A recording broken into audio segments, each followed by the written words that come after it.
दर्शकों, भारत की इस दिव्य धरा पर ऋषि मुनियों ने अपनी अखंड साधना में दैवी शक्तियों के माध्यम से मानव कल्याण के लिए अद्भुत विद्याएं, शक्तियां एवं प्रयोग खोजे, जिसमें मंत्र, तंत्र एवं यंत्र के प्रयोग ऐसे अद्भुत हैं जो असंभव को भी संभव करने का सामर्थ्य रखते हैं।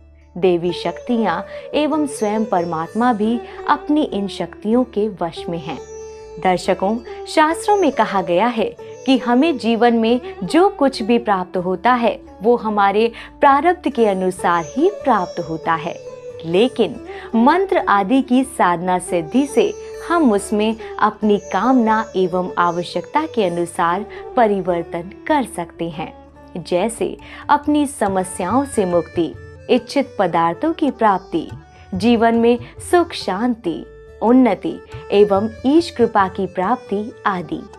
लेकिन इसके लिए समर्थ सद्गुरु का होना अनिवार्य है, क्योंकि हमें उचित मार्गदर्शन की आवश्यकता होती है। क्योंकि ऐसे असामान्य प्रयोग एवं साधना में जरा सी त्रुटि न केवल हमारी साधना को निष्फल कर सकती है, वरन अनर्थ का कारण भी बन सकती है। इसीलिए आइए आज हम जानते हैं मंत्र आदि शक्तियों के महासाधक ऋषि प्रज्ञ श्रद्धेय आचार्य श्री शिवांश जी महाराज से कि आत्म कल्याण हेतु इन शक्तियों की उचित साधना कैसे की जाए। हरिओम हरिओम, स्वस्ति अस्तु। हरिओम। वर्णानामर्थ संघानां रसानां छन्दसामपि मंगलानां च कर्तारौ वन्दे वाणी विनायकौ। भवानी शंकरौ वन्दे श्रद्धा विश्वासरूपिणौ। याभ्यां विना न पश्यन्ति सिद्धा स्वान्तास्तमीश्वरम्।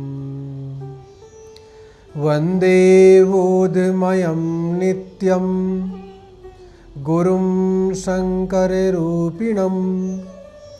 यमाश्रितो हि वक्रोऽपि चन्द्रः सर्वत्र वन्द्यते। ॐ शान्ति शान्ति शान्ति।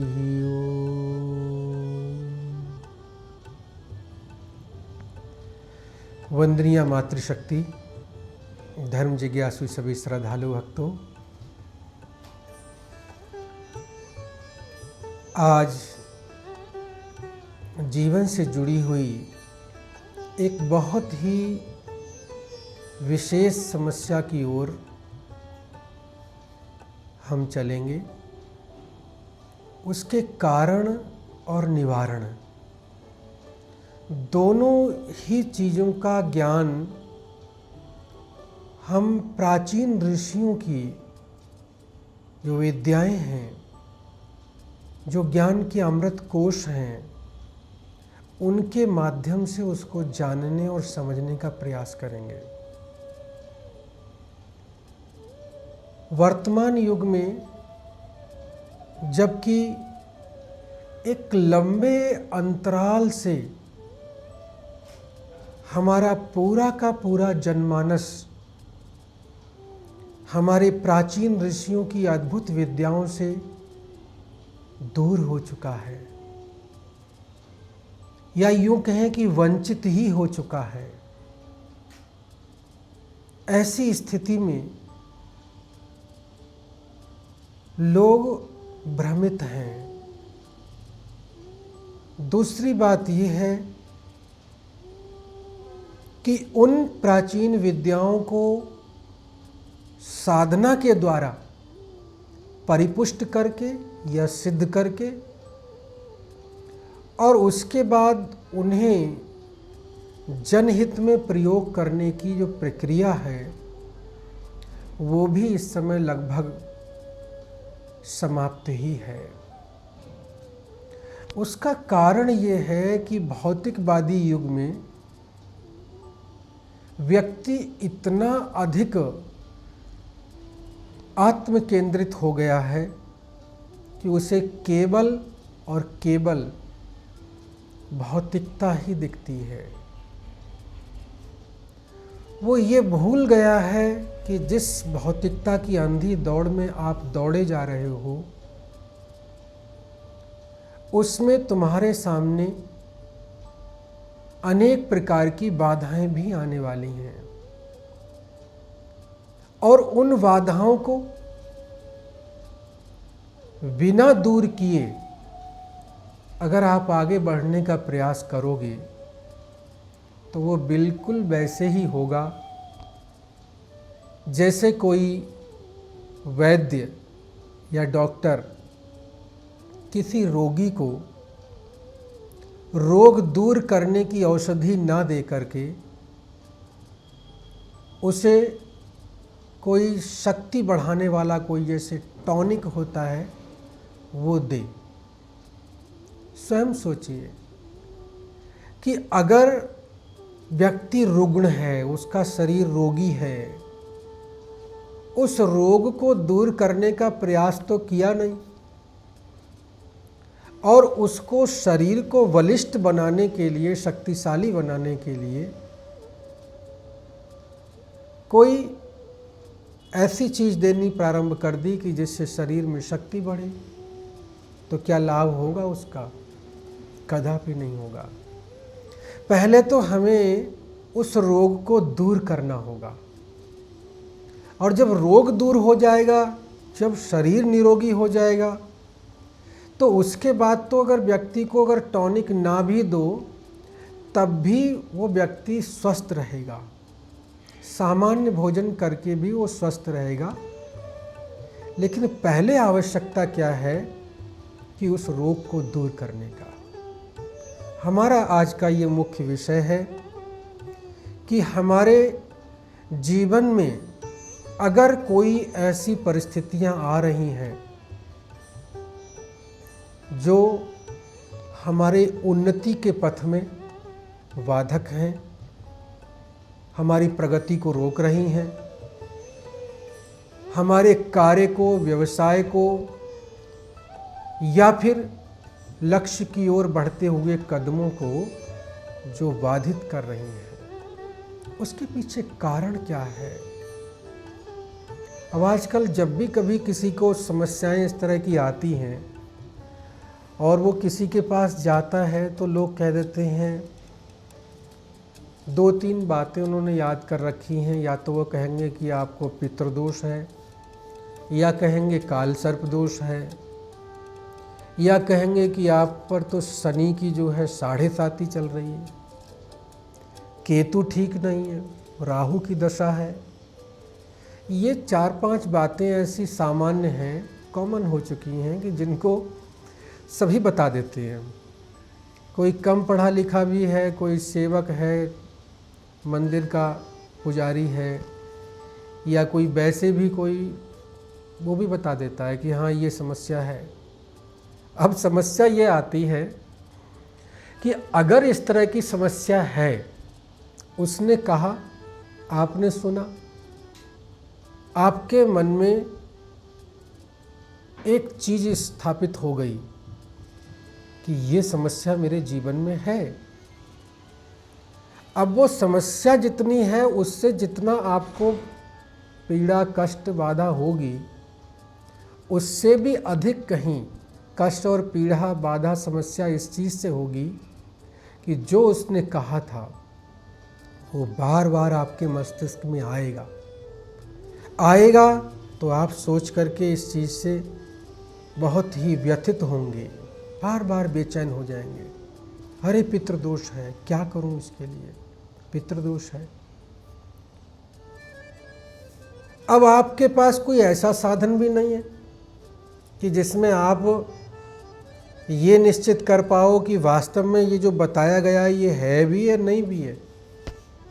क्योंकि अगर शरीर में कोई बीमारी होती है तो वो तो डॉक्टर के पास जाओ, वो अपना चेकअप कराएगा और उससे जो भी आएगा उस मशीन के द्वारा चेक करके बता देगा कि ये समस्या है या नहीं है, या कितनी % है, क्या है, बता देगा। लेकिन अब ये चीज़ आप कैसे जानोगे? अगर किसी ने कहा कि आपको पितृदोष है, तो आप कैसे इस बात को प्रमाणित करोगे कि पितृदोष है ही या नहीं है, या कुछ और है? वो तो उसने कह दिया और आपने मान लिया, बस इतनी ही बात है। दूसरी बात, आप जिनको अपनी जन्मपत्री दिखा रहे हो, अब आपको ये क्या पता है इस बारे में कि इस व्यक्ति को जन्मपत्री देखनी आती है या नहीं आती है, उसे उसका ज्योतिषीय ज्ञान है या नहीं है, ये भी नहीं पता। आपने देखा कि हाँ, उस तरह का रूप स्वरूप सब देख करके आपको लगा कि हाँ वास्तव में ये ज्योतिषाचार्य होंगे, अनुमान लगा करके आपने जन्मपत्री दे दी। अब वो देखना तो उसे कुछ आए या ना आए, लेकिन कुछ चीज़ें उसकी पहले से मस्तिष्क में निश्चित हैं कि मुझे इस आदमी को क्या क्या चीज़ बतानी है, समझ रहे हैं? वो आपको वही चीज़ें बताएगा। अब आपके पास उस चीज़ को जांचने, परखने, प्रमाणित करने के लिए कोई उपाय नहीं है कि ये मेरे जीवन में है या नहीं है, तो फिर आप विवश होते हैं उसकी वही बात मानने के लिए। उसने कहा काल सर्प दोष है तो आप मानोगे, पितृदोष है तो आप मानोगे, क्योंकि आपके पास उसे प्रमाणित करने का कोई दूसरा रास्ता ही नहीं है। या फिर ऐसा हो सकता है कि आप जो है 2-4 लोगों के पास जाओगे अलग अलग, उससे भी पूछोगे, उससे भी पूछोगे, उससे भी पूछोगे। अब वहाँ स्थिति और दयनीय हो जाती है। वहाँ वो कुछ और बोलेगा, दूसरा कुछ और बोलेगा, तीसरा कुछ और बोलेगा। अब आप इतने भ्रमित हो जाओगे कि आपको समझ में ही नहीं आएगा कि क्या करें। फिर आपको एक व्यक्ति मिलेगा, वो आपसे, उसका आत्मविश्वास बहुत स्ट्रांग होगा, बहुत शक्तिशाली होगा। वो कहेगा नहीं, आपको ये नहीं, ये समस्याएं नहीं, आपको ये वाली समस्या है, निश्चित यही समस्या है। अब उसके आत्मविश्वास को देख करके आप उसको, उस पर विश्वास कर लोगे। फिर वो आपको बताएगा कि आगे आपको ये अनुष्ठान करना है, इसमें इतना खर्चा आएगा, इतने पंडित बैठेंगे, इतने जाप होंगे, इतना ये होगा, इतना ये होगा, इतना ये होगा। अब आप सोचते हो कि इतनी समस्याओं से बचने के लिए तो अच्छा है, करवा ही लेते हैं, क्या बात है, एक बार में 50,000 लग जाएगा तो क्या दिक्कत है। बात ये बिल्कुल नहीं है कि पैसा क्या लग गया। आपने तो ये सोचा कि मैंने 50,000 रुपये खर्च कर दिया तो मैंने बड़ा अनुष्ठान करा दिया। लेकिन महत्वपूर्ण बात सोचने की ये है कि अगर आप ये निश्चित ही नहीं कर पाए कि मेरे जीवन में समस्या क्या है, तो फिर उसका समाधान क्या करोगे, उपचार क्या करोगे, क्या उपाय करोगे? उपाय तो तभी करोगे, पहले समस्या को जानोगे। हमारे प्राचीन ऋषियों की एक बहुत पुरानी परंपरा है जिसमें निवास स्थान के परीक्षण की प्रविधियां हैं। जहां व्यक्ति निवास करता है उसके निवास स्थल पर, उस भूमि पर क्या क्या है और उसके साथ ब्रह्मांड में निहित जो शक्तियां हैं वो किस रूप में उसके साथ जुड़ी हुई हैं, अनुकूल हैं, प्रतिकूल हैं, या फिर उसके उस निवास स्थल के आसपास किस प्रकार की ऊर्जा शक्ति निरंतर भ्रमण कर रही है, उसका प्रभाव कैसा है, सात्विक है, तामसिक है, राजसिक है, कैसा है। या फिर किसी शत्रु ने कोई किसी प्रकार का प्रयोग करके और उससे निःसृत शक्तियों को आपकी ओर प्रेषित किया है, भेजा है। वो शक्तियाँ आपके घर में, आपके आभा मंडल में, आपके निवास स्थल में प्रवेश कर चुकी हैं या नहीं कर पाई हैं या द्वार तक हैं, ये सब चीज़ें जानने के लिए ऋषियों ने एक बहुत ही महत्वपूर्ण विद्या पिता परमात्मा से प्राप्त की, जिसे अन्वेषणी विद्या कहते हैं। ये अन्वेषणी विद्या वो विद्या है कि जिसके माध्यम से ये जाना जाता है कि वास्तव में हमारे जीवन के साथ है क्या, क्यों हम इतने कष्ट में, पीड़ा में, दुख में जीवन जी रहे हैं। और अगर कोई चीज़ ऐसी है तो फिर उस चीज़ को हम कैसे अपने से दूर करें, कैसे प्रतिकूल चीज़ों को दूर हटाएं और अनुकूल को अपने निकट लाएं। अब ये दोनों चीज़ें हो गई। देखिए, पहली चीज़ हुई कि उसको जानना है क्या, और उसके बाद दूसरी चीज़ हुई जान लेने के बाद फिर उसका उपाय करना, समाधान करना। अब ये दोनों ही चीज़ें यद्यपि इनकी गहराई में बिना जाए अगर कोई कुछ भी कहता है तो वो मात्र एक आपके जीवन के साथ छलावा है। बिल्कुल वैसे ही जैसे कोई किसी झोला छाप डॉक्टर से जाकर के कोई जाए और कहे कि डॉक्टर साहब मैं रोगी हूँ, बहुत परेशान हूँ रोग से। उसने देखा ऐसे ही और उसके बाद जो उसको अच्छा लगा उसने अपने औषधि दवाई दे दी आपके लिए, आपने ले ली विश्वास रख करके। लेकिन उसका लाभ होगा कि नहीं होगा इसका कुछ पता नहीं है। इसी प्रकार से बात यहाँ भी आती है। आप केवल शरीर में कुछ समय के लिए रोग आ जाता है तो उसको दूर करने के लिए आप अच्छे से अच्छा डॉक्टर ढूंढते हो, फिर उसका ठीक प्रकार से अपना चेकअप करा के डायग्नोस करके फिर आप उपचार कराते हो। तो क्या पूरा जीवन इतना आपका सस्ता है कि इसके लिए आप कहीं पर कुछ भी करना शुरू कर दो, किसी के भी बताए हुए मार्ग पर चल पड़ो? नहीं, ऐसा नहीं करना चाहिए। उसके लिए आपको इन सब चीज़ों को जान करके और उस विधि के अनुसार चलना चाहिए। एक बात बड़ी महत्वपूर्ण मैं आपको बताना चाहता हूँ, क्योंकि कई लोग ऐसे संपर्क में आए हैं जिन्होंने जब भी कभी उनसे कोई बातचीत चर्चा हुई, अपनी समस्या लेकर आए, तो उन्होंने सबसे पहले तो यही बताया कि जी हमने वो अनुष्ठान किया, हमने वो जप कराया, हमने ऐसे कराया, वैसे कराया, इतना पैसा खर्च किया, इतने हजार रुपए उसमें लगे।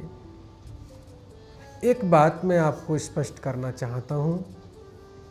देखिए, व्यवस्था में जो खर्चे आए वो अलग बात है, आते हैं। कुछ भी आप करोगे तो व्यवस्था में जो व्यय होगा वो तो होगा, क्योंकि पहले क्या होता था कि ऋषि मुनि जंगलों से जाकर जड़ी बूटियाँ एकत्र कर लाते थे। अब आजकल ना तो उस तरह के जंगल यहाँ आसपास रहे और ना कोई इस तरह के जानने वाले, जानकार ढूंढने वाले रहे। अब कहीं कहीं कोई लोग लेकर के भी आते हैं तो वो पता नहीं कहाँ दूर से लेकर के आते हैं, फिर उसको कहीं पर संग्रह करते हैं, फिर वो आगे बेचा जाता है। तो इन सब चीज़ों में ठीक है, व्यय होता है, लेकिन आपके जो पितर हैं, आपके जो देव हैं, आपके जो कुल देवता हैं, जो आपके वास्तु देवता हैं, कोई भी देवता हो या आपसे जुड़ी हुई कोई भी शक्तियां हों, इन्हें ना तो आपके धन से कोई मतलब है, ना आपकी संपत्ति से मतलब है। इन्हें कुछ नहीं चाहिए ये सब चीज़ें। उन्हें केवल अपनी संतुष्टि चाहिए, और वो संतुष्टि भी चाहिए कि आप नियम पूर्वक उनके निमित्त कुछ जो उपाय हैं, जो विधान हैं, वो आप करें। और विधान भी कैसे करें? विधान उस नियम के अनुसार करें। जैसे मान लीजिए, उदाहरण के लिए आप एक बात सोचिए, मान लीजिए कि आपको अगर कोई भी कार्य करना है तो उसकी कोई विधि तो आपके पास होगी, निश्चित रूप से होगी। मान लीजिए भोजन बनाने की ही स्थिति ले लीजिए आप, तो भोजन में जितने प्रकार के व्यंजन होते हैं उन सबको बनाने की प्रक्रिया, विधि अलग अलग होती है। इसी प्रकार से जो जीवन से जुड़ी हुई ये समस्याएं हैं, इनकी भी विधियां और प्रक्रियाएं अलग अलग होती हैं। तो ऐसा नहीं है कि कोई भी विधि प्रक्रिया किसी को बताओ और वो उसके लिए उपयोगी सिद्ध हो जाए, जरूरी नहीं है। इसलिए जो ये काल सर्प दोष और पितृदोष की बात आती है, इस संदर्भ में मैं आपसे निवेदन करना चाहता हूँ कि कुछ महत्वपूर्ण बातों को आप ध्यान से समझिए। पहली बात तो ये है कि पितृदोष और कालसर्प दोष ये दोनों ही पितरों के कारण ही व्यक्ति के जीवन के साथ लगते हैं। अब ये ऐसा नहीं है कि यूं ही लग गए। अगर जीवन के साथ ये जुड़े हैं तो उसके पीछे कुछ लंबी आपके प्रारब्ध कर्मों की एक प्रक्रिया भी है, क्योंकि जैसे आपके प्रारब्ध कर्म होंगे उसी के अनुसार आपको अगला जन्म मिलेगा, उसी ग्रह नक्षत्र में मिलेगा, और उसके बाद वही सारी चीजें जीवन में ग्रहों के चक्र के अनुसार आएंगी, जो अनुकूल हो या प्रतिकूल हो, अच्छी हो या बुरी हो। अगर ये सब चीजें निश्चित हैं तो फिर इन्हें क्या करोगे? क्या इनको रोकने का सामर्थ्य किसी के पास है? नहीं है, किसी के पास नहीं है। और कार्य आप जो भी कर रहे हो, प्रत्येक कार्य कहीं ना कहीं किसी ना किसी पाप कर्म से युक्त हो जाता है, कहीं ना कहीं कोई ऐसी स्थिति हो जाती है। इसीलिए भगवान ने कहा है गीता में, सर्वारंभा ही दोषेण धूमे नाग्नि रिवाविता। सर्वारंभा ही दोषेण धूमे नाग्नि रिवाविता। जितने भी कार्य हैं वो सब उसी प्रकार से दोषयुक्त हैं जैसे अग्नि धुएं से आवृत रहती है। कोई भी कार्य आप करोगे तो अगर हमें कार्य करने से ही कोई दोष लग रहा है तो क्या करें? कार्य करना छोड़ दे, फिर दोष नहीं लगेगा? ये संभव नहीं है, क्योंकि जो भी इस धरा पर आया है उसे कार्य तो निश्चित रूप से करना ही पड़ेगा। बिना कार्य किए तो जीवन चलने वाला नहीं है। शरीर यात्रा पिचाते न प्रसिद्धेद अकर्मणा, शास्त्र कहता है कि अकर्म के द्वारा आपकी शरीर यात्रा भी नहीं चल सकती। कर्म तो करना ही पड़ेगा। अब अगर कर्म करना पड़ेगा तो कर्म कैसे करें? किन कर्मों के माध्यम से हम अपने इन दोषों से, जो ये दोष जीवन के साथ लगे हुए हैं, उनके लिए हम कौन से कर्म करें कि जिससे इन दोषों से निवृत्ति मिले?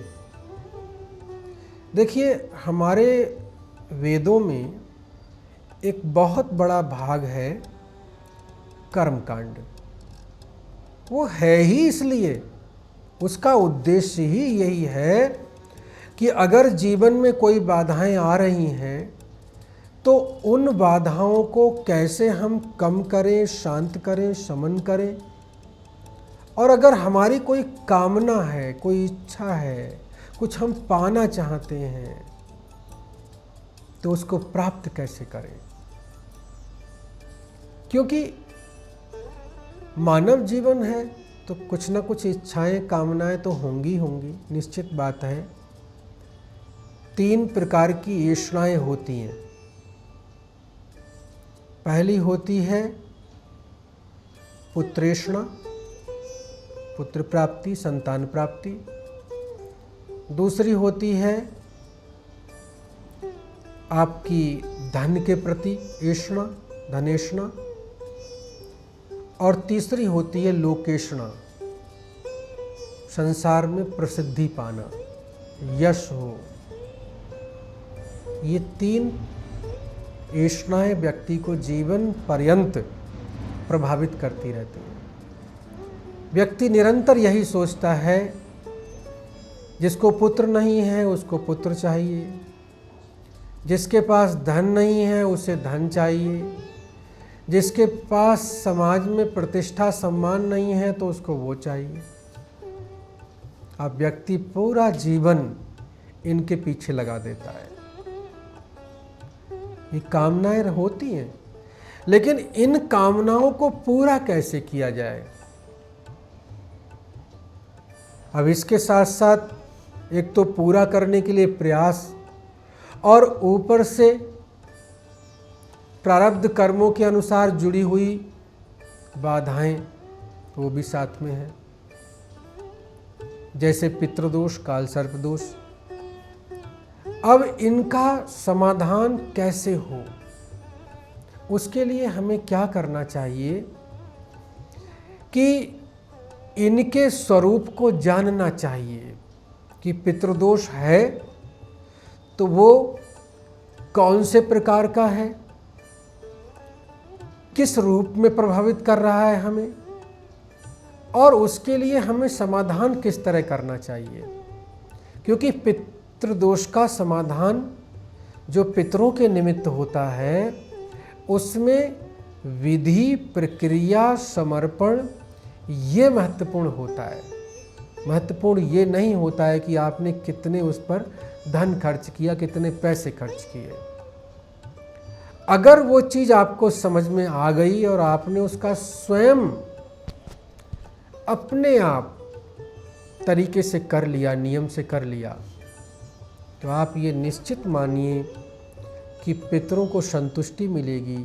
और अगर उनको संतुष्टि मिली, वो तृप्त हो गए या वो प्रेत योनि में वहाँ से मुक्त हो गए, तो ये निश्चित बात है कि आपके जीवन में सुख, शांति, समृद्धि आ जाएगी। और अब तक जिन बाधाओं के कारण आप दुखी थे, उनसे आप बाहर निकल जाओगे। अब ये विषय जो हमने प्रारंभ किया, इसमें एक जानकारी थोड़ी सी प्राप्त की यहाँ तक, लेकिन अब इसकी अगली कड़ी में इसके प्रयोग क्या हैं, किस रूप में करना चाहिए, पितृदोष और काल सर्प दोष के, इसके उपाय भी आपको बताए जाएंगे। लेकिन देखिए, इससे जुड़ी हुई जानकारी तो आपको देना संभव है यहाँ इस रूप में, लेकिन उसकी जो गोपनीय विद्या है उसको ऐसे इस तरह नहीं बताया जा सकता, क्योंकि जितनी भी विद्याएं हैं ऋषियों की, वो गोपनीय विद्याएं हैं। उनका प्रभाव ही उनकी गोपनीयता में विद्यमान है। अगर गोपनीयता समाप्त हो गई तो प्रभाव ही समाप्त हो जाएगा, प्रभाव कुछ नहीं रहेगा, उसका अप्रभावी हो जाएगा। इसलिए उसको आप उसी रूप में जानें, समझें और समझ करके उसका उपाय करें। थोड़ी सी बात होती है, छोटी सी बात, अगर उपाय कर लिया तो आप निश्चित रूप से उससे मुक्त हो गए। अगले सत्र में आपको यही उपाय बताया जाएगा। आप ध्यानपूर्वक समझिएगा, अगला सत्र देखिएगा और उसमें आप इसको ठीक प्रकार से समझ करके फिर आप आगे उसका अनुष्ठान जो भी करना है आपको, वो स्वयं कीजिएगा। और निश्चित रूप से हमारा पूरा विश्वास है कि ऋषियों की ये अद्भुत विद्याएं आपको निश्चित रूप से कष्टों से मुक्त करेंगी और जो आपकी कामना है उसको पूरा करेंगे। ओम शांति शांति शांति। ओम। आचार्य शिवांश महाराज जी से मिलने के लिए संपर्क करें इस नंबर पर 9211221126।